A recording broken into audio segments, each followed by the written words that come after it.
The Kraken crushed the Maple Leafs as the goaltending has another rough night at the office. Welcome into Rinkwide Toronto, sponsored by Bodog. Free casino games and sports odds. It is time to play at Bodog.net. Rob Wong, joined alongside by David Alter, who comes to us from Scotiabank Arena, where the Maple Leafs get beat up by the Seattle Kraken. 5-1 is the final tonight in this one, Dave, as it's been a bit of a rough go, to say the least, for the goaltending. I feel like we're going to be talking a lot about that in this post-game show, but weird, game tonight for the Maple Leafs, because they got off to a great start in this one. The possession was there. The opportunities were there early.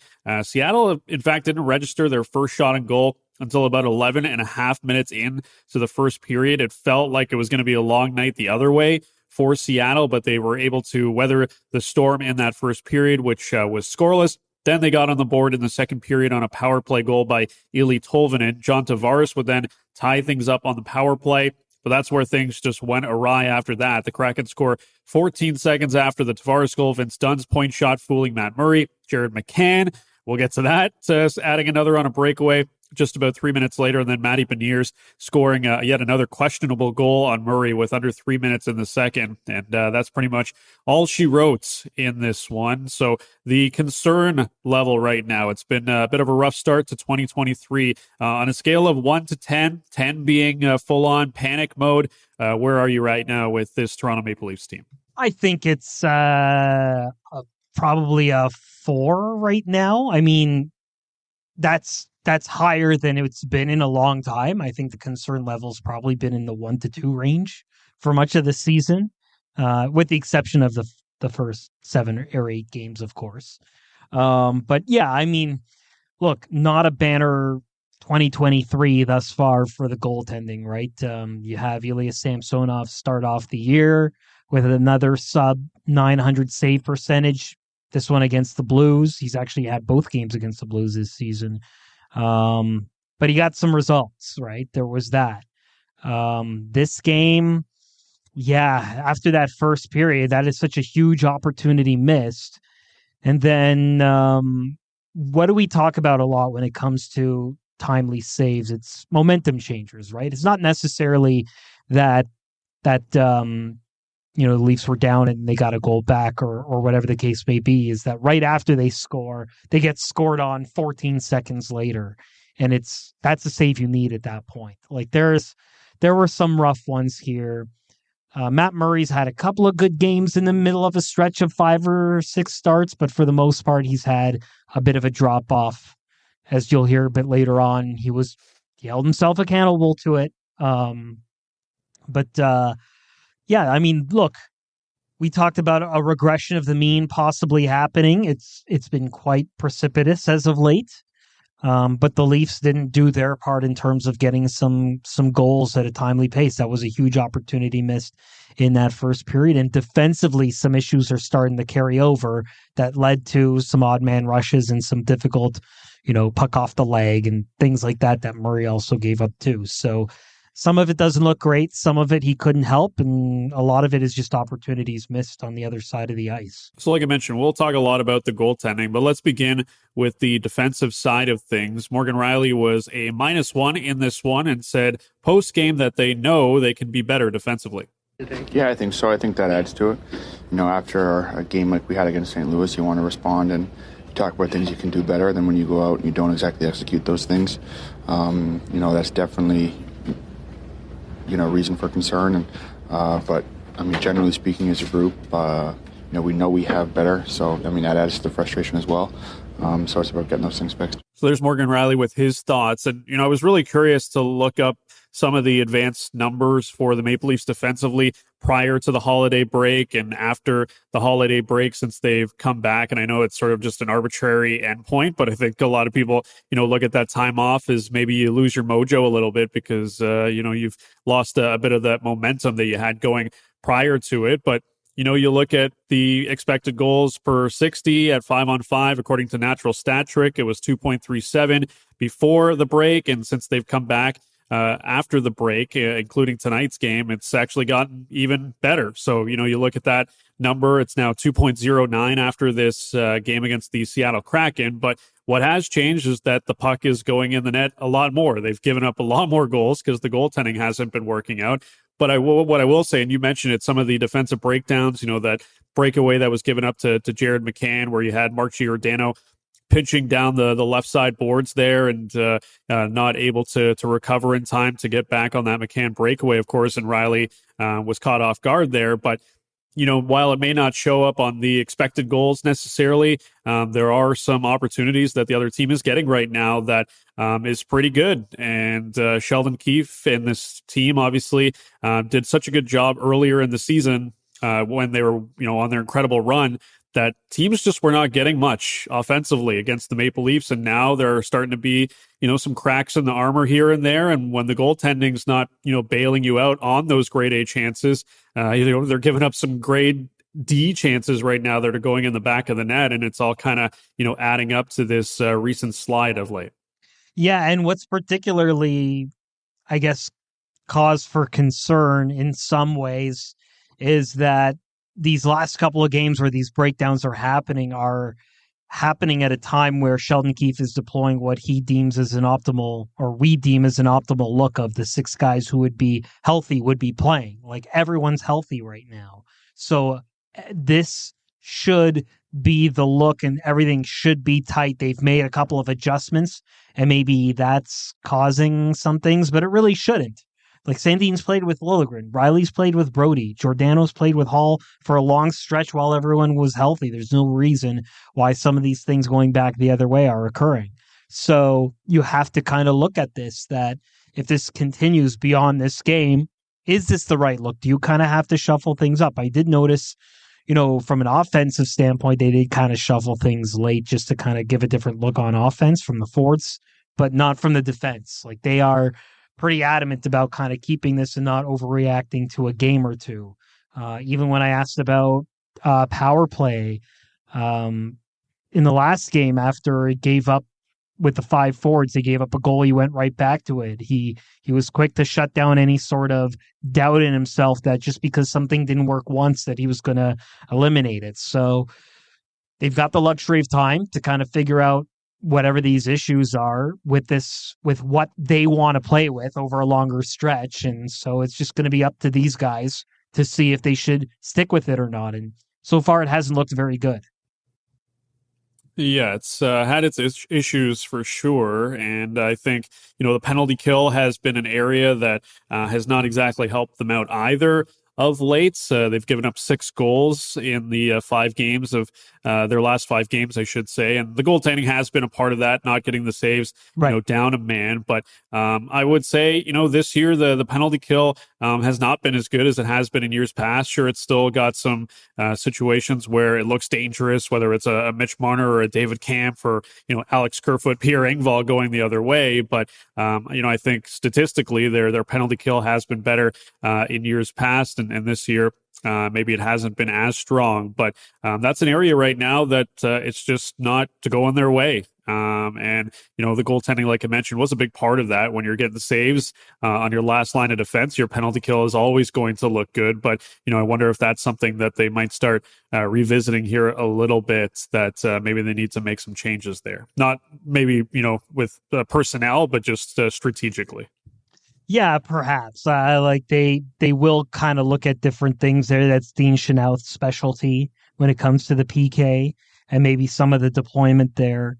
Hey, if they could experiment with 5 forwards, maybe you go 3 or 4D. I'm just kidding, but I just always find it. Look, if you're going to go that way, I mean, you don't get the shorthanded opportunities. That's the big difference there, right? So, but I mean, if you're going all forward on the forwards, and you have a dynamic offensive defenseman who can be your one forward guy in that spot and your power kill guy, I don't know. Why not? It'll be interesting. The special teams should be a little bit of a cause for concern on the PK side of things. The power play, they at least they did cash on some things there, so that's good for them.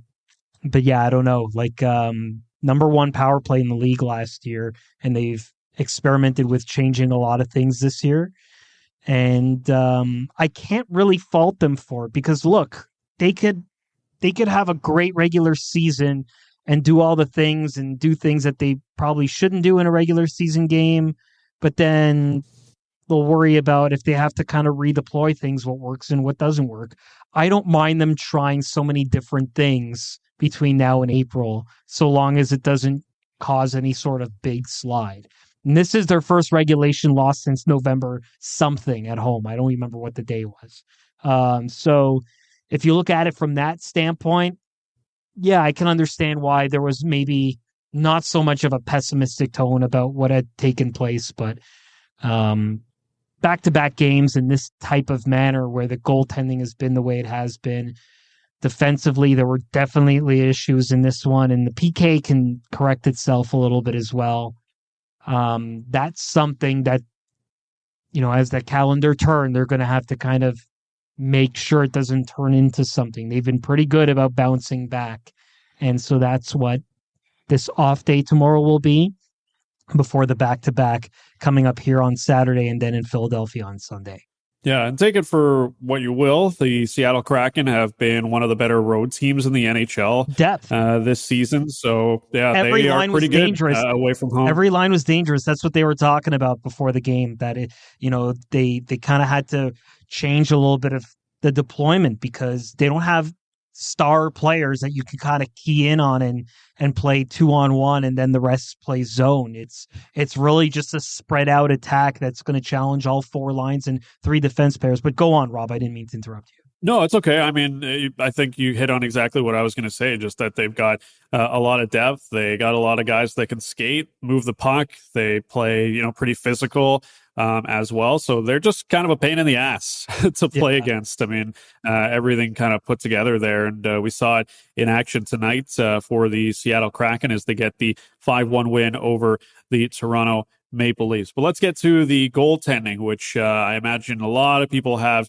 front of mind right now as Matt Murray played arguably his worst game of the year, giving up those 5 goals on 26 attempts. First time all season that he's allowed 5 goals. Murray spoke post-game and says the second period is where things really got out of hand. I think it just comes down to a stretch in the second period there where, if I make an extra save or two, keep us in the game, then it could be a whole lot different. So I think if we could have mitigated that stretch a little better, then the game could have gone a different way. Meanwhile, John Tavares, who scored that lone Leafs goal, stood up for his goalie post-game. Matt has been great all year, and I still think has been really strong for us even tonight. After they took the lead again, we just had some breakdowns that led to some odd man opportunities, and those are tough to defend and tough to give up. So that's some of the consistency in executing our details and being aware of those situations and how we have to be better there. So he's played great for us all year, and I think he was solid tonight too. So we're sort of beating a dead horse here with this goalie conversation, but I think it's number one story remains true. Yeah. Just that neither of these guys, I think you could have expected to continue to put up the incredible save percentages for the entire season. It's just been unfortunate that a lot of these stinkers have come lately when the Leafs have been on this slide. I mean, Samsonov's obviously been in a much worse run here with these 4 straight games that he's been in goal than Murray has, because he did have that really, really good game in Colorado. That was a massive game for the Maple Leafs to get, of course, but the game before that, he gave up 4 goals in Arizona. And, 2 games before that, he gave up 4 goals in a win against Calgary. So, there's been a few games here or there. But, as John Tavares mentioned, I mean, you have to take the 10,000-foot view here with Matt Murray. And to say at this point, I mean, if you told people January 5th, Matt Murray would be 9-3-2 with a 2.44 goals against and a 920 save percentage. I mean, who wouldn't have taken that, right? So to, look at this microcosm of the last 3 or 4 games and say, oh God, like Matt Murray is turning back into a pumpkin. Sure. But at the same time, you look at the whole picture and say, wow, he has been remarkable. And if he hadn't played like this, where would this Maple Leafs team be? And here's the other weird thing about goaltending is that the 2 Seattle goaltenders, Philip Grubauer and Martin Jones, who played tonight, both have a sub 900 save percentage for the season. And look at Seattle's record. Like, what does that remind you of?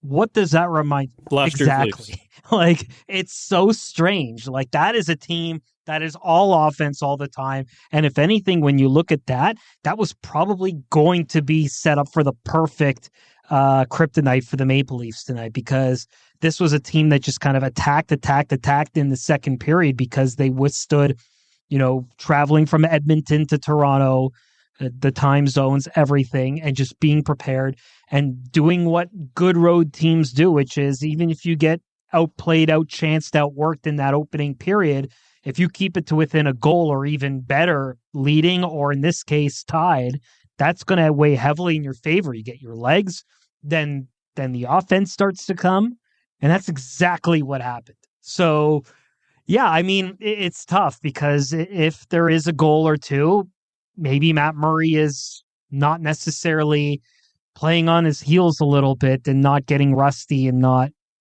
goaltenders never openly admit it, but when they're not getting a lot of reads early in a game and then it's all at once, that's the hardest thing for a goaltender. And that's kind of what Matt Murray kind of had to deal with in that second period today.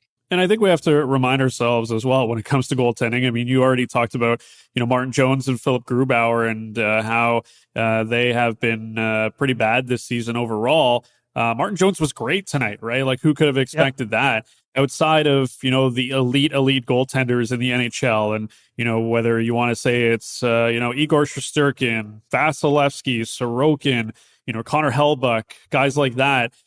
Those guys are extremely consistent and they're not going to have too much variance in their game from night to night. Sure, they're going to give up the occasional, 4 or 5 goal, 6 goal games, but most nights, what you're going to get from them.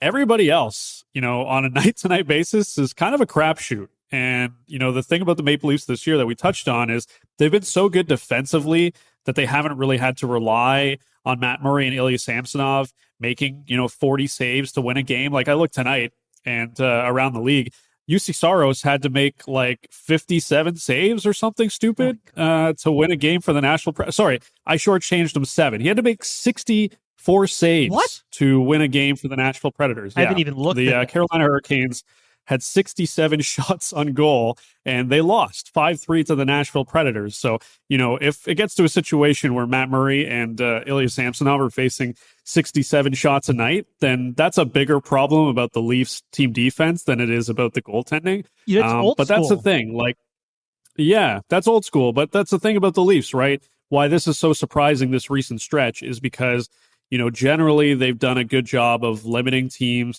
to the outside, not giving up too many breakaways or, big time chances to the opposition. And right now they're just, small breakdowns that are leading to really good opportunities for the other team. And the goalies are not able to make the saves. So while, I can understand the panic side of, Ilya Samsonov, because it's starting to kind of snowball here with these last 4 games. I think with Matt Murray, we probably need to dial it back a little bit and just say, it was a really rough night for him. Let's see what he does coming up this weekend in either the game against Detroit or the game against Philly. Right. Well, and same with Samsonov, right? We're taking that same tack now.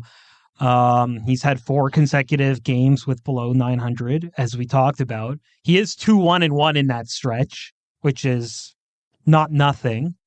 Like, the Leafs are still getting results, and even though he gave up those goals late in the third period and early into overtime, he made some pretty big saves to keep his team in it. And that's all you really want in your goaltender, no matter how many goals he's allowed within the game at that point. If the game's within reach, or it's tied, or it's a next goal wins type of situation, you want your goaltender to give you a chance, and at least Samsonov did that in the last game, despite everything that happened leading up to it. So there is that. But look, old school, right? The game has changed. It's more analytically inclined, more focused on good team defense, a lot of those things. But how many times did we see Leafs of yesteryear in the early 2000s, late 99? I know we're dating ourselves, so maybe me so more than you.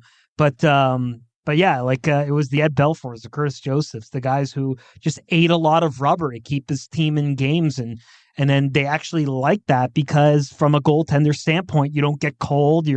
It's a lot easier to stay engaged in the game. And as long as you can read the puck, that's That's what Saros pulled off tonight, evidently. So Mhm. it's not ideal. It's definitely not the way the game is played. It's not where offense is kind of thriving and pushing the game forward and making it more marketable. Offense is always what's going to push things forward. But when you get good goaltending performances like that, where your goalie feels great, it only helps in terms of the goalie's confidence, because eating rubber, even if it's a small amount, even if it's not a high degree of difficulty shots, if they're long range shots where they can get engaged and feel the game, that actually does help. And so when you have a first period like the Leafs do, and Matt Murray doesn't see a lot of pucks, you got to bury those chances, because at that point, you're leaving your goaltender cold in that second period. It's not much of an excuse. I'm not trying to give him an excuse because he did not have a good game, but that definitely adds to it. If you're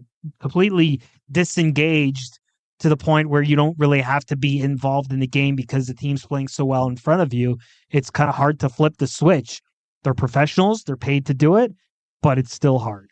And with the goaltending, as we said, there's going to be fluctuations game to game, week to week, month to month. That's just how the position works. I would be way more concerned about what we've seen from the Leafs if they were, getting outshot every single night, if they were on the wrong side of the expected goals battle. But that hasn't been the case. I mean, they've been carrying the play for large stretches at 5-on-5. The power play hasn't been clicking at times. The penalty kill has let them down, but it's not as if they're getting caved in every night. I think I would be much more concerned about everything if that was the case. But, sticking with the goaltending here, and it's an interesting conversation. I saw some people bring it up on Twitter, and I was curious as well. When Matt Murray gave up those goals in that second period, was there maybe a situation where they were going to pull him? I thought maybe Ilya Samsonov was going to get pulled in the last game after he gave a bunch of goals up to St. Louis. And I'm curious to get your thoughts. Maybe it's a situation where, because of these two guys and their injury history, the Maple Leafs are a little hesitant to put guys into the net cold, considering, that's not the most ideal situation for a goalie to come into a game. But, what's it going to take for a goalie to get pulled at this point? Before we hear from you, in fact, let's hear from Sheldon Keefe, who was asked if he did consider a change between the pipes. Yeah, a little bit. Just trying to consider, mixing things up a little bit, but at the same time, Matt Murray's played a lot of really good hockey for us, and I thought he deserved the opportunity to stay in there and fight. So there's Sheldon Keefe with his thoughts on whether or not he was going to make a move there, and ultimately he did not, because Matt Murray has deserved to get that shot, of course. But did you think that there would be an opportunity there? And, what do you think it's going to take? Is it going to be a Patrick Waugh situation where Matt Murray says he's no longer wanting to play in Toronto to get pulled, giving up 9 goals or something? What do you think? Are you saying that Matt Murray couldn't hear what you were saying because his 2 Stanley Cup rings were in his ear? That's true. Yeah, very, very good. He does have 2 Stanley Cup rings. You're right. There? Yeah. No, it's, you know what? I actually thought about it less. Normally I have my ears kind of perked up for that. Usually my routine whenever I think there's going to be a change like that, or I'm waiting for a player to come back from injury, I've got the binoculars in the press box and I'm looking out the tunnel to see who's coming out. And I didn't do that because it actually didn't cross my mind at the time. Although it didn't cross my mind at the time for a couple of reasons. One, I thought the crowd was going to boo the team off the ice after that second period, and they didn't, which really surprised me because we've seen them boo after 2-0 against the Arizona Coyotes. So there was that. There was still a feeling that the game was still kind of competitive and within reach the way Seattle was playing. But then talking to some colleagues as we were waiting outside the dressing room, it was one of those things where we realized that outside of an injury pull that happened on November 5th when Samsonov injured his knee and Shalgren came in, there has not been a performance pull at all this season. At all. And it seemed like with these guys kind of being perceived to be equals given where they've come from, regardless of who you think is 1A and 1B, it just didn't seem like that was going to be a situation that was going to be called for unless it got ugly and turned. But Sheldon Keefe, as you heard, did contemplate it. But it didn't surprise me, even though I think the question was worth asking, because a couple of them were kind of ugly. But then when you look back on them and see that they kind of go off the leg, it's one of those things where if you do it, it may send the wrong message, because even if Sheldon says, I'm doing it to wake up my team defensively, these are two guys that you just don't want to get into their heads.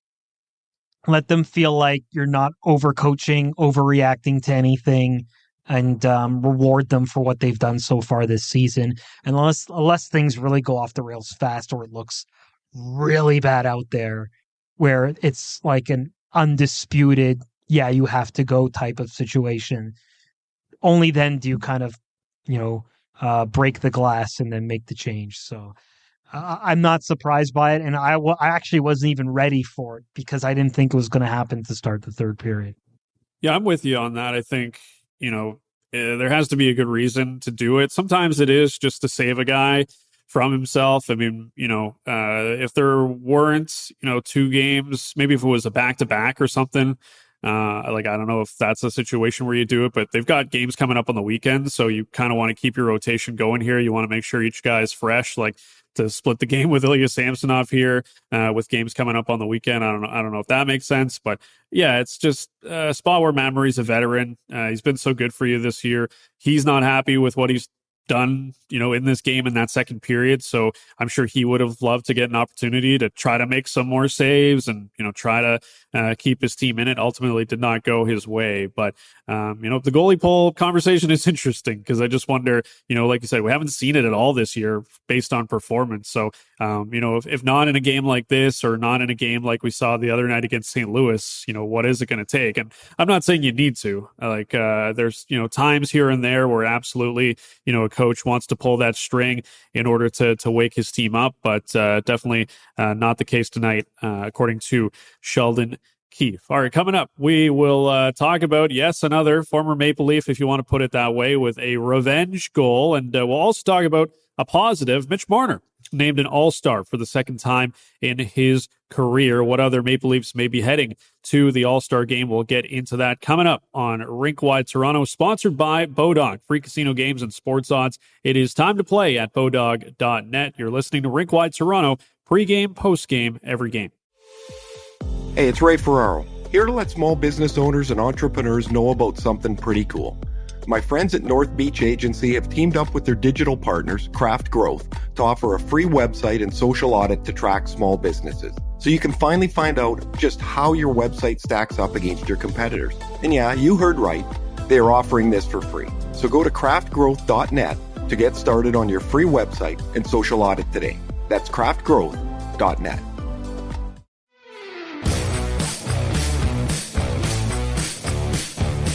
It is Rinkwide Toronto, sponsored by Bodog, the place to play free casino games and get the latest sports odds. Rob Wong, joined alongside by David Alter, who comes to us from Scotiabank Arena. Maple Leafs losing 5-1 to the Seattle Kraken. Time for the Bodog line of the day. And this is kind of deja vu all over again, Dave. We talked about Josh Lavo last time out, and maybe some people put down a wager on him to score against the Maple Leafs. Well, maybe people put down a wager for Jared McCann to score against the Maple Leafs. We talked about it last pod. Would we be commenting on a revenge goal for Jared McCann? And lo and behold, it is the breakaway goal for Mr. McCann. And he gets the revenge, if you want to put it that way. He was a Maple Leaf for a few days for the expansion draft, as they got him from Pittsburgh, and then ultimately the Kraken selected him. But let's kind of go back there a little bit. I mean, it was a couple of years ago now, and don't want to exactly bring up old memories here, because I think there were a lot of Leafs fans that were very hopeful Jared McCann would be a Maple Leaf, and maybe an Alex Kerfoot or Justin Hall would be going in the expansion draft. It didn't happen, of course, but what's your recollection and memory of that decision to protect those guys and let Jared McCann go to the Seattle Kraken? Yeah, I think there was a lot of revisionist history that before the Leafs' current win streak in that first month, everyone's like, oh, they could have protected more players if they kind of just exposed Justin Hall, and they could have had two more forwards actually, because they went with the 4-4-1, instead of the 7-3, which is what you could do. And that was really because they liked Hall's contract, figured it was going to be too expensive to kind of replace at that spot. Last year he was a whipping boy for a lot of it too. So it's a tough one, right? Like he's performed pretty well ever since he was called upon to play more minutes when guys were getting hurt. And it was interesting because we talked about it on the last pod. I remember kind of waiting to see what they were going to do with it. I remember Philip Hollander was a prospect that they pretty much paid to make sure they only lost one of Kerfoot or McCann. I saw someone in my mentions being like, I was hoping they would protect McCann and not Kerfoot. I'm like, well, you're remembering that wrong, because it wasn't a matter of they chose to protect one or the other. Both were exposed, and it was Seattle who picked McCann. But McCann was a, rook. I don't know my chess really well. I failed chess lessons when I was a kid, but like it's like a chess block piece is what they did in terms of you're talking about a castle. Getting Jared. Well, like there's like there's like a specific move to block or something. I don't know. I'm sure I'm going to get some podcast feedback from people I know who are going to be very disappointed in me that I can't recall what it is. But it's like a defensive move to protect your queen or whatever. It's like the equivalent of that. And that's essentially what the Leafs did in that trade with Pittsburgh, because they knew they were kind of stuck. If you recall the 17-18 season and the expansion draft, the Leafs were in the most luxurious position of any other team, because while Vegas was taking every other team through the coals, the Leafs core players, 3 of the 4 players, like the Matthews, Nylander, the Marner, they were all protected because they were too young. And so they didn't have to worry about using any of those slots on their best players, essentially. So what the Leafs lost was Brendan Leipsic. That was it. Like, it was pretty much, okay, this is an acceptable loss. Don't have to do anything there.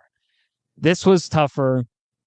This put them in a real bind, but that's why Seattle paid $625 million, because it was going to be a good crop of players to pick. And, a lot of people question Seattle's strategy, but it's worked out now, because you could argue that from lines 1 to 4, they have as good a depth as any team.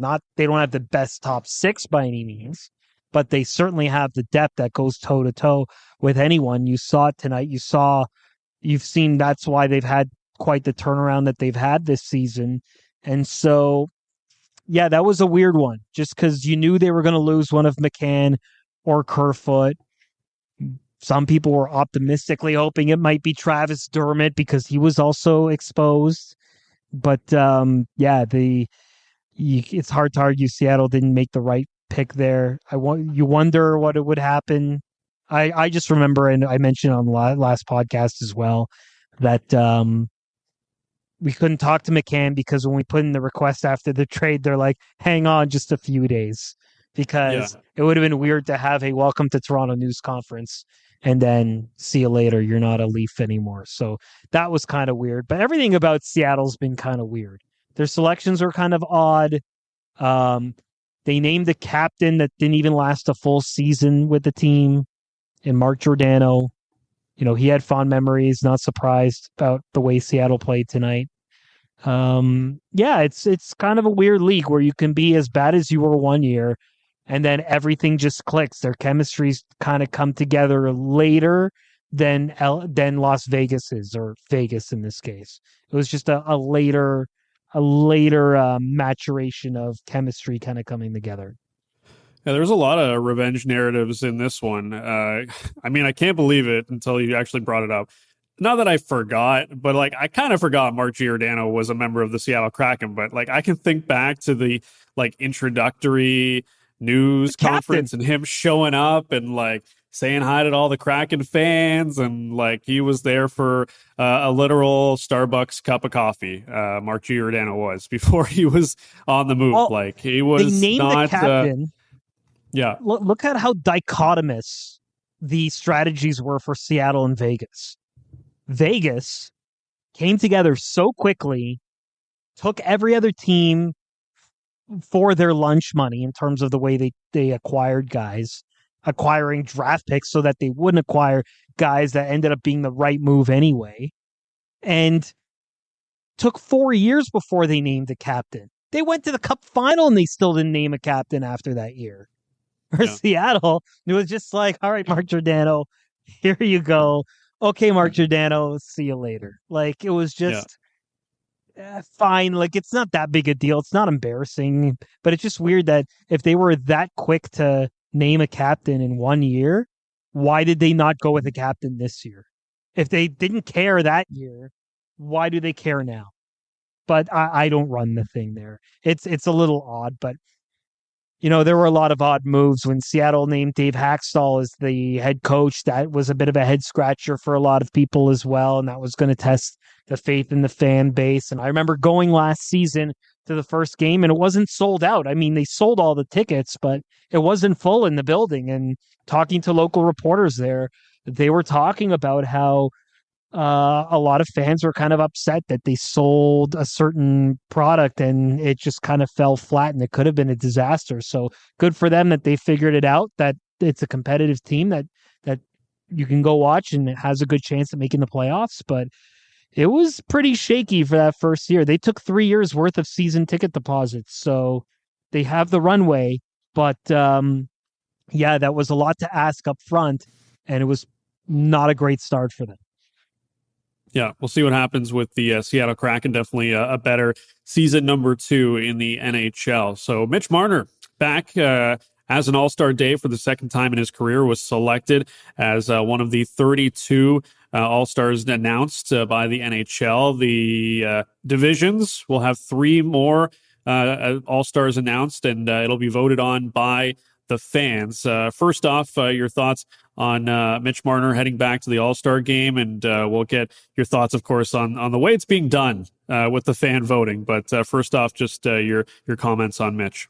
Yeah, this is the right call. I mean, he's not leading the team in points per se, and Austin Matthews might be the bigger televised star in terms of who you would kind of go for, but Austin Matthews is going to the All-Star game. There's no debate about it. I'm sure he'll be number 1 in voting in that division. There's just no doubt in my mind.